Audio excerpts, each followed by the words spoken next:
आज जो थीम हमारे पास गौर करने के लिए है, that is the joy and peace, power and new life are given through the resurrection of Christ. इसका अनुवाद यूं हुआ कि आनंद और शांति, समर्थ और नया जीवन प्रभु यीशु मसीह के पुनर्जीवन के द्वारा ही हमें मिला है, हमें दिया गया है। हम इसी थीम को लेकर आज खुदा के कलाम पर गौर करेंगे। I think the theme is very apt in today's context when people around the world are very afraid, they are living in fear due to this COVID-19 pandemic। इस COVID-19 की महामारी के कारण जब लोग एक भय के समय में से होकर गुजर रहे हैं, तो आज का थीम बिल्कुल सबके लिए उपयुक्त है। जब हम खुदा के वचन के मुआफिक आज के समय को देखें तो लोग डिस्पेयर में रह रहे हैं, होपलेसनेस, ना उम्मीदी में रह रहे हैं, घरों में कमरे बंद कर कर भी रह रहे हैं। और इस सारे संदर्भ में जब हम आज के वचन की ओर ध्यान दें तो मैं कहना चाहूंगा, हम अपने चारों ओर देखते हैं लोग अशांति में हैं, हमें कहीं शांति दिखाई नहीं पड़ती। लोग गमों में हैं, दे आर इन सैडनेस, और लोग कमजोरियों में भी हैं, और लोगों के जीवन में कुछ नयापन नहीं होता, जिसके कारण बड़ी परेशानियों के समय में से लोग गुजर रहे हैं। पहले तो ऐसे समय में जब बीते इतवार हम ईस्टर मनाए हैं, जो कि खुदावंद यीशु मसीह के जी उठने की खुशी है, उसका जी उठना ही ऐसे संदर्भ में जब लोग ऐसी दुविधाओं के समय में से, परेशानियों कठिनाइयों के समय में से होकर गुजर रहे हैं, तो प्रभु का वचन हमें प्रभु यीशु मसीह के जी उठने की खुशी के द्वारा ही शांति, आनंद, सामर्थ और नया जीवन प्रदान करता है।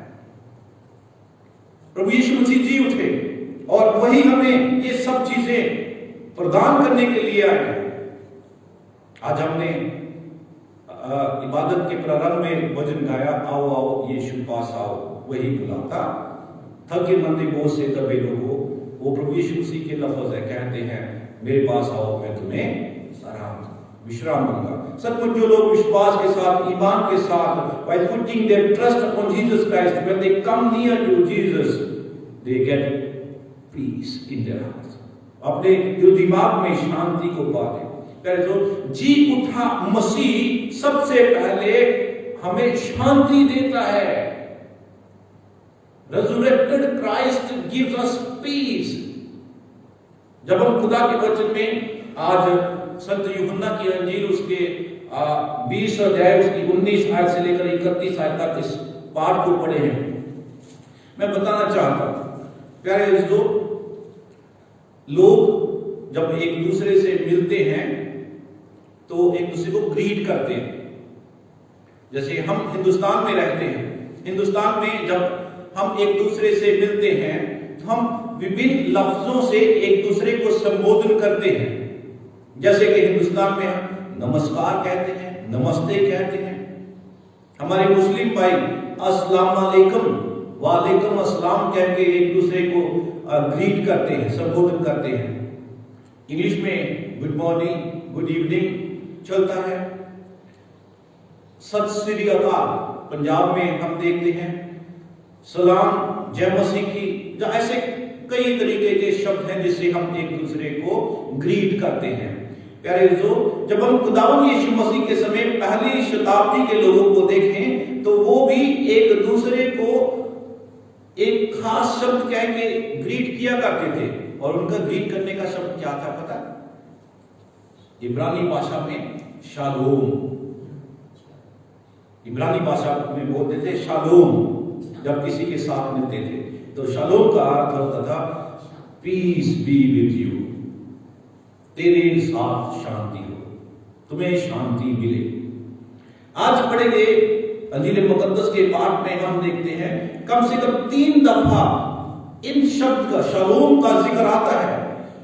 संत यूहन्ना की अंजील 20 अध्याय उसके 19 आयत में खुदावंद यीशु मसीह अपने चेलों पर जब जाहिर होते तो कहते तुम्हें शांति मिले, शालोम। फिर हम 21 आयत में फिर से देखते हैं प्रभु यीशु मसीह कहते हैं तुम्हें शांति मिले। अगेन आफ्टर वीक, एक हफ्ता के बाद 26 आयत में भी हम देखते हैं प्रभु यीशु मसीह फिर से जब चेलों पर जाहिर होते हैं तो उन्हें कहते हैं shalom, peace be with you, परमेश्वर की शांति तुम्हारे साथ हो। पहले उस समय इन शब्दों से एक दूसरे के साथ संबोधन किया जाता था।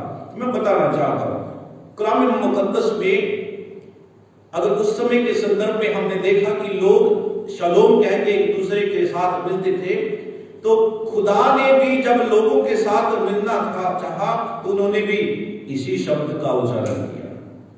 God also greeted people with the same word. न्यायों की पुस्तक, बुक ऑफ जजेस, न्यायों की पुस्तक उसका 6 अध्याय और उसकी 23 और 24 आयत में अगर हम देखें तो हमें इस बात का पता चलता है। लिखा ये गिदोन के साथ उस समय ये घटना घटी जब वो खुदा के लिए बलि चढ़ाता है और खुदा उसकी उस शुक्रगुजारी को मकबूल फरमाते हैं। और तब गिदोन के लिए 23 आयत में लिखा यहोवा ने उससे कहा तुझे शांति मिले, शालोम, मत डर, तू ना मरेगा। क्योंकि जूइश कंसेप्ट थी जो खुदा को देखे वो जिंदा रह नहीं सकता। गिदोन ने जब खुदा के दूत को देखा तो उसने कहा हाय मैंने तो खुद यहोवा के दूत को देखा है, मैं जीवित ना बचूंगा। लेकिन खुदा ने उसे सुकून देने के लिए कहा तुझे शांति मिले, मत डर, जो तू ना मरेगा। तब गिदोन ने वहां यहोवा की एक वेदी बनाकर उसका नाम यहोवा शालोम रखा, शांति देने वाला परमेश्वर रखा। वह आज के दिन तक इब्रे अभी जेरियों के ओपरा में बना है। जो हम इस बात को देखते परमेश्वर अपनी शांति अपने लोगों को देना चाहता है। ज़बूर लिखने वाले और नबियों ने मुकद्दस बाइबल में इस शब्द का उच्चारण करते हुए परमेश्वर की शांति के बारे में बात की है। It speaks, they speak of peace of God as gift of inner serenity to those who place their trust in God. जो प्रभु पर अपना भरोसा रखते हैं उनके लिए परमेश्वर की शांति के लिए उन्होंने बात करी है। जब हम ज़बूर 119 उसकी 165 आयत में देखें तो वहां लिखा जो व्यवस्था से, जो परमेश्वर की व्यवस्था से प्रीति प्रेम रखते हैं उन्हें शांति मिलती है। They receive peace और उन्हें कभी भी ठोकर नहीं लगती। जो आज जब सब लोग विभिन्न तरह की परिस्थितियों से जो कि जिंदगी के अनुकूल नहीं विपरीत ही हैं, पैंडेमिक कोविड-19 का दौर चल रहा है और लोग बड़ी दिक्कतों के समय में से होकर गुजर रहे हैं। बहुत से लोगों के पास काम ना बचा, उनकी आमदनी कम हो गई। बहुत से लोगों के लिए के प्रियजन जो इस बीमारी की चपेट में आ गए, कईयों के तो इस रूहे जहां से रहलत कर गए, चले गए। इसी कारण जिनको उनकी डेथ होने पर उनके फ्यूनरल में उनके चेहरे देखने को भी ना मिले। प्यारे अज़ीज़ों, ऐसी कठिनाई से बड़ी परिस्थितियों में मैं आज खुदा के कलाम से बताना चाहता हूं जी उठा मसीह ही उन्हें शांति प्रदान कर सकता है। और ये बात सच है।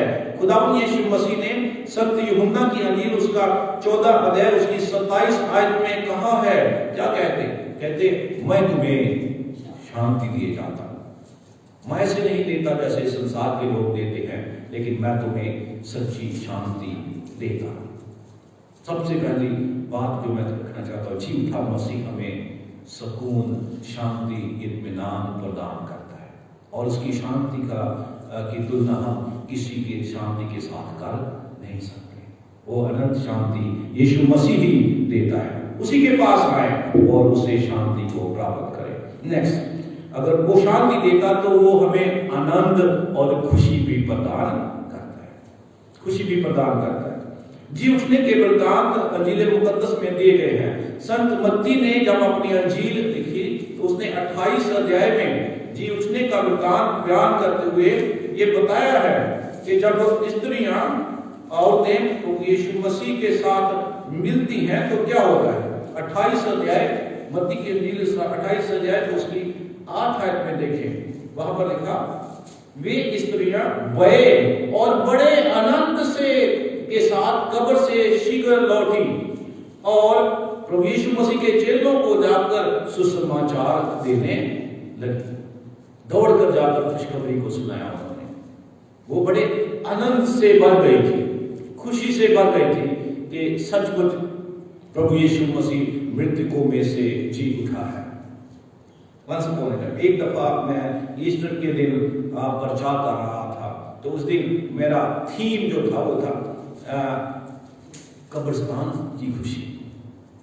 कब्रिस्तान में हर लोग हर शख्स दुख के साथ जाता है, अपने डिपार्टेड लोगों को मिट्टी के सुपुर्द करने के लिए जाता है। वहां से खुशी क्या मिल सकती है? वहां से तो गमी होती है। लेकिन प्यारे जो हमारे खुदा यीशु मसीह ने मृत्यु पर फतेह पा तीसरे दिन मुर्दों में से जी उठकर हमें खुशी प्रदान करी है। उन औरतों ने प्रभु यीशु मसीह की कब्र को खाली पाया, वे डर गई थी, लेकिन जब उन्होंने उसे जीवित पाया तो वो खुशी से भर गए। इसीलिए तो मैं कहना चाहता हूं प्यारे दोस्तों, प्रभु यीशु मसीह के कलाम 20 अध्याय यूहन्ना की इंजील 20 अध्याय उसकी 20 आयत में भी ऐसी खुशी का जिक्र देखते हैं। लिखा, ये कहकर उसने अपना हाथ और पंजर उनको दिखाया, तब चेले प्रभु को देखकर क्या हुए? आनंदित हुए, खुशी से भर गए। दे फिल्ड विद जॉय, खुशी से भर गए। मैं कहना चाहता हूं क्या है, हमारा प्रभु सबको आशीष देना चाहता है, सबको खुशी देना चाहता है। इसलिए जो निराशा में है वो आशा पाए, जो निराशा में है वो आशा पाए, जो दुख में है वो खुशी पाए, जो दूर है वो पास आए, जो तकलीफ में है वो आराम पाए, जो शंका में है वे विश्वास में है। शंका की बात मैंने क्यों करी? आज पढ़े गए पैसेज में देखते हैं, प्रभु यीशु मसीह के 12 चेलों में से एक चेला थोमा था। जब प्रभु यीशु मसीह जी उठने के बाद चेलों पर पहली दफा जाहिर हुए तो थोमा वहां ना था। तब चेले जब थोमा को मिले तो कहने लगे, हमने प्रभु को देखा है, वो जी उठा है, हम खुश हैं, हमें शांति मिली है। लेकिन थोमा क्या कहता? कहता मैं विश्वास नहीं करता। कब तक विश्वास नहीं करता? कहता जब तक मैं उसके हाथों में कीलों के निशानों को देख नहीं लेता, अपनी उंगली डालकर उसे जांच नहीं लेता और उसके पंजे में अपना हाथ डालकर नहीं देख लेता, तब तक मैं विश्वास नहीं करूंगा। He has had to wait a week. 8 दिन तक उसे इंतजार करना पड़ा, उसे अविश्वास में रहना पड़ा। आज भी बहुत से लोग हैं जो प्रभु यीशु मसीह पर विश्वास रखते ही नहीं। कहते जब तक उसके द्वारा हम अपने जीवन में कुछ अद्भुत काम नहीं देख लेते, हम विश्वास नहीं करते। प्यारे जो आपकी जिंदगी को बदलने की कुवत रखने वाला इससे बड़ा क्या अद्भुत काम करे कि आप उस पर विश्वास करें। आपको मौत से आगे जिंदगी की उम्मीद देने वाला यीशु है, इससे बड़ा और मौजूद क्या देखना चाहते हैं? वो कहता मैं विश्वास नहीं करता। 8 दिन के बाद जब चेले फिर एक कमरे में बंद थे और प्रभु यीशु मसीह और चेले थोमा भी उनके साथ था और दरवाजा बंद था, प्रभु यीशु मसीह वहां पर भी आ गए और उन्होंने वही शब्दों से संबोधन किया, कहा शालोम, तुम्हें शांति मिले। और थोमा भी अब उनके पास था। तब प्रभु यीशु मसीह ने सीधा थोमा को पॉइंट आउट करते कहा, कहते 27 आयत में कहते, अपनी उंगली यहां लाकर मेरे हाथों में देख और अपना हाथ लाकर मेरे पंजे में डाल और अविश्वासी नहीं परंतु विश्वासी हो। अविश्वासी नहीं परंतु विश्वासी हो। प्यारे अजीजों, जब हम खुदा के वचन में देखें तब थोमा प्रभु यीशु मसीह को देखकर कहता, हे मेरे प्रभु, हे मेरे परमेश्वर। और प्रभु यीशु मसीह ने एक बड़ी अच्छी बात थोमा को कही, वो आज हमें सुकून देती है। वो पता क्या है? थोमा को कहते, तूने मुझे देखा है क्या इसीलिए विश्वास किया है? कहते धन्य वे हैं जिन्होंने बिना देखे विश्वास किया है। And we are the people who have not seen Jesus Christ physically on earth. जिस्मानी तौर पर प्रभु यीशु मसीह को हमने जमीन पर नहीं देखा, लेकिन हमने उसकी बातों पर जो विश्वास कलाम में दी गई है उस पर विश्वास किया है, अपना मुक्तिदाता ग्रहण किया है। वो कहता तुम धन्य हो। प्यारे मित्रों, आज हम प्रभु की उपस्थिति में बैठे प्रभु को धन्यवाद देते हैं उसके वचनों के लिए। ऐसे दुखों से भरे समय में भी खुदा ही हमें आनंद और शांति प्रदान करता है। और थी में अगली बात ही खुदा हमें पावर से भी बनता है, सामर्थ देता है। Yes my dear people, it is Jesus Christ. Yeshu Masih ही है जो हमें सामर्थ भी देते हैं। जब हम वचन में पढ़े प्रभु यीशु मसीह ने के लिए 20 अध्याय यूहन्ना के लिए 20 अध्याय उसकी 21 आयत से 22 आयत से देखें तो वहां पर लिखा प्रभु यीशु मसीह अपने चेलों के कहते हैं 21 में कहते हैं तुम्हें शांति मिले, जैसे पिता ने मुझे भेजा वैसे ही मैं भी तुम्हें भेजता हूं। और कहते हैं ये कहकर उसने उन पर फूंका और उनसे कहा पवित्र आत्मा लो, पवित्र आत्मा लो। और कहते हैं जिनके पाप तुम क्षमा करो वे उनके लिए क्षमा किए गए हैं, जिनके तुम रखो वे रखे गए हैं। When Bible talks about Holy Spirit, जब मुकद्दस बाइबल में पवित्र आत्मा के बारे में बात की गई है, it is not the spirit of fear, यह भय का आत्मा नहीं है। It is the spirit of power of almighty, सर्वशक्तिमान की समर्थ की बात करी गई है। प्यारे जो जब खुदा हमें अपना रूह इनायत करता है वो हमें भय से नहीं भरता, वो हमें समर्थ से भरता है। इसलिए हम समर्थी बनते हैं। खुदा के वचन से जब हम देखते हैं प्रभु यीशु मसीह ने अपने चेलों को फूंका और कहा पवित्र आत्मा लो, और उन्हें अधिकार दिया। और वो अधिकार क्या था? कहते जिनके पाप तुम क्षमा करो उनके क्षमा किए जाएंगे, और जिनके तुम रखोगे वे रखे जाएंगे। प्यारे दोस्तों, जब हम खुदा के कलाम में प्रेरितों के काम 1 अध्याय 4 आयत में देखें तो वहां पर भी बताया गया है प्रभु यीशु मसीह ने उनसे कहा यरूशलेम को ना छोड़ो, परंतु पिता की उस प्रतिज्ञा के पूरे होने की बात जोड़ते रहो जिसकी चर्चा तुम मुझसे सुन चुके हो। क्योंकि यूहन्ना ने तो पानी से बपतिस्मा दिया था, परंतु थोड़े दिनों के बाद तुम पवित्र आत्मा से बपतिस्मा पाओगे। पवित्र आत्मा से बपतिस्मा पाओगे और तुम समझ से भर जाओगे। प्रभु हमें समझ से भरना चाहता है। यूहन्ना की इंजील 20 अध्याय उसकी 23 आयत में हमने पढ़ा, प्रेरितों के काम 5 अध्याय और उसकी 14, 15 और 16 आयत में भी देखते हैं कि प्रभु हमें हम सबको लोगों को शिफा देने की ताकत भी समझ से भी भरता है। 5 अध्याय 14, 15 और 16 में कहता विश्वास करने वाले बहुत से पुरुष और स्त्रियां प्रभु की कलीसिया में बड़ी संख्या में मिलते रहे, जहां तक कि लोग बीमारों को सड़कों पर ला लाकर खाटों और खटोलों पर लिटा देते थे कि जब पतरस आए तो उसकी छाया भी उनमें से किसी पर पड़ जाए।